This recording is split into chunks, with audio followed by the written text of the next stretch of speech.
છે તમારું જયશ્રીસ કિચનમાં। તો આજે આપણે બનાવીશું સેવ ટમેટાનું શાક। તો સેવ ટમેટાનું શાક તો ઘરમાં બધાના નોર્મલી બનતું જ હોય છે, પણ આજે આપણે થોડુંક અલગ સ્વાદથી બનાવવાના છીએ। તો તમે મારા વિડીયોને એન્ડ સુધી જોજો, જેથી તમને ખ્યાલ આવશે કે સેવ ટમેટાનું શાક કઈ રીતે બનાવવું। તો ચાલો આપણે રેસીપી શરૂ કરીએ। તો અહીંયા આપણે ટમેટા વજનમાં 500 ગ્રામ લઈ લીધા છે, અને ટમેટા હંમેશા આપણે આ રીતના એકદમ પાકા આવે તેનો જ ઉપયોગ કરવાનો છે, તો જ આપણું શાક એકદમ સરસ એવું બની અને તૈયાર થશે। તો હવે હું ટમેટાનું કટિંગ કરી લઉં છું। તો અહીંયા આપણે બધા જ ટમેટાનું એકદમ સરસ રીતે કટિંગ કરી લીધું છે। હવે આપણે શાકનો વઘાર કરીશું। તો અહીંયા મેં એક પેન મૂકી દીધું છે, હવે તેમાં આપણે મોટી 4 ચમચી જેટલું તેલ એડ કરી દઈશું। તો અહીંયા આપણું તેલ એકદમ સરસ એવું ગરમ થઈ ગયું છે, હવે તેમાં આપણે રાઈ જીરું એડ કરી દઈશું। તો આપણા રાઈ જીરું એકદમ સરસ રીતે ફૂટે પછી તેમાં લીમડાના પાન એડ કરવાના છે। તો અહીંયા આપણે રાઈ જીરું એકદમ સરસ રીતે ફૂટી ગયા છે, હવે તેમાં લીમડાના પાન અને એક સૂકું લાલ મરચું એડ કર્યું છે। હવે તેમાં આપણે અહીંયા લસણની કળી એડ કરવાની છે। તો અહીંયા આપણે ગુજરાતી કાઠિયાવાડી શાક બનાવીએ તેમાં આપણે લસણની કળી તો એડ કરતા જ હોઈએ છીએ। હવે તેમાં અહીંયા મેં આદુ અને એક લીલું મરચું કટિંગ કરીને લીધું છે, તે પણ આપણે એડ કરી દઈશું। તમે જો એકવાર આ રીતે બધા જ મસાલા એડ કરી અને સેવ ટમેટાનું શાક બનાવજો તો સરસ એવો ફ્લેવર આવશે। તો હવે તે પણ એકદમ સરસ રીતે સતળાઈ ગયું છે, તેમાં અડધી ચમચી કરતા પણ ઓછી હિંગ એડ કરી દઈશું। તો અહીંયા આપણા મસાલા એકદમ સરસ રીતે સતળાઈ ગયા છે, હવે તેમાં આપણે ટમેટા એડ કરી દઈશું। અત્યારે આપણે અડધા જ ટમેટા એડ કરવાના છે, થોડાક ટમેટા બચાવીને રાખવાના, તે પછી આપણે એડ કરીશું। તેને આપણે એકદમ સરસ રીતે મિક્સ કરી લઈશું। તો આપણા ટમેટા એકદમ સરસ રીતે ચડી જાય તો પહેલા આપણે હળદર એડ કરીશું અડધી ચમચી જેટલું, અને અડધી ચમચી કરતા પણ ઓછું નમક એડ કરીશું। હવે તેને પણ સારી રીતે મિક્સ કરી લઈશું। તો અહીંયા હવે આપણા ટમેટા એકદમ સરસ રીતે તેલમાં સતળાઈ જાય ત્યાં સુધી આપણે તેને કૂક થવા દેવાના। તો અહીંયા આપણા ટમેટા એકદમ સરસ રીતે તેલમાં એકદમ સરસ ચડી ગયા છે, તમે જોઈ શકો છો।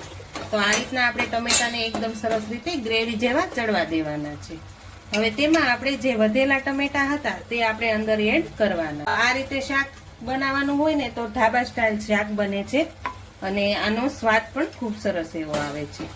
જો આ રીતે તમે ફોડવા રાખશો ને તો આપણે જ્યારે ખાતો હોઈએ ને ત્યારે સ્વાદ તેનો એકદમ સરસ એવો આવે છે। હવે આમાં આપણે જેવા મસાલા નાખવાના છે તે બધા એડ કરી દઈએ। તો હવે તેમાં આપણે 1 ચમચી જેટલું ધાણા જીરું પાવડર એડ કરીશું, અને આપણે તેમાં લસણ વાળું મરચું એડ કરવાનું છે। તો હું લસણ વાળું મરચું એડ કરું, જેવું તીખાસ ખાતા હોય તે પ્રમાણે તમારે એડ કરવાનું રહેશે। હવે તેને પણ આપણે એકદમ સરસ રીતે મિક્સ કરી લેવાનું છે। તમે જો એકવાર આ રીતે શાક બનાવશો ને બધા જ મસાલા એડ કરી અને લસણ વાળું મરચું થોડુંક વધારે પડતું એડ કરજો તો શાકનો ફ્લેવર ખૂબ સરસ એવો આવશે। તો અહીંયા આપણું શાક થોડુંક ચડી રહેવા આવ્યું છે, તો તેમાં આપણે ગરમ પાણી એડ કરવાનું છે।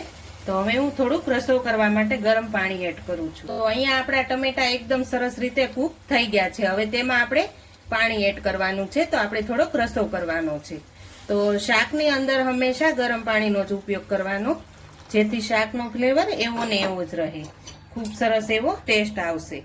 તો આ રીતે આપણે તમારે જેટલો રસો કરવો હોય તેટલું તમારે પાણી એડ કરવાનું રહેશે। તો અહીંયા મેં 1.5 ગ્લાસ જેટલું પાણી એડ કર્યું છે। તો આપણી ગ્રેવી એકદમ સરસ બની જાય ત્યાં સુધી આપણે તેને ચડવા દઈશું। તો અહીંયા આપણી શાકની ગ્રેવી જો તમે એકદમ સરસ રીતે ઘટ થઈ ગઈ છે।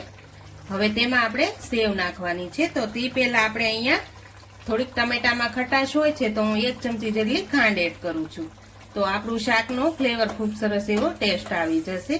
તો હવે આપણે તેમાં સેવ એડ કરી દઈશું। તો અહીંયા મેં સેવ લઈ લીધી છે, એને પણ આપણે એકદમ સરસ રીતે મિક્સ કરી લઈશું। તમારે જેટલો રસો રાખવો હોય તે પ્રમાણે તમારે પાણી એડ કરવાનું રહેશે। તમે જોઈ શકો છો, જો આપણું શાક સેવ ટમેટાનું એકદમ સરસ એવું બની અને તૈયાર થઈ ગયું છે, તમે જોઈ શકો છો। તો જો એકવાર આ રીતે શાક બનાવજો, બહુ સરસ એવો ફ્લેવર આવશે। તો તૈયાર છે આપણું એકદમ ટેસ્ટી એવું સેવ ટમેટાનું શાક। તમને જો મારી આજની રેસીપી પસંદ આવી હોય તો મારા વિડીયોને લાઈક કરજો, વધુમાં વધુ શેર કરજો, અને હજુ સુધી મારી ચેનલને સબસ્ક્રાઇબ ન કરી હોય તો પ્લીઝ સબસ્ક્રાઇબ કરી દેજો, કોમેન્ટ કરીને કહેજો કે આજની રેસીપી તમને કેવી લાગી।